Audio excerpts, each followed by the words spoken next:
Finalizohet nga sektori për hetimin e krimeve të rënda dhe seksioni për mbështetjen operacionale të hetimit në Drejtorinë Vendore të Policisë Vlorë operacioni policor i koduar Explosion. Fal inteligjencës policore dhe ndërhyrjes operacionale, bëhet e mundur sekuestrimi 3 armëve zjarri dhe një sasi e lëndë eksplozive plastike të ndarë në 10 kallëpe.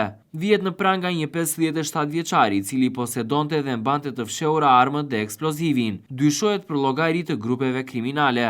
Bazuar në të dhënat e siguruara nga inteligjenca policore, shërbimet e specializuara të Drejtorisë Vendore të Policisë Vlorë organizuan dhe finalizuan me sukses operacionin policor të koduar Explosion, duke goditur një rast të armbajtjes pa leje dhe posedimit të lëndëve eksplozive. Gjatë operacionit në fshatin Gorisht Selenic, Lagja Rexhepa ju arrestua në flagrant shtetasi XS 57 vjeç, banues në këtë zonë.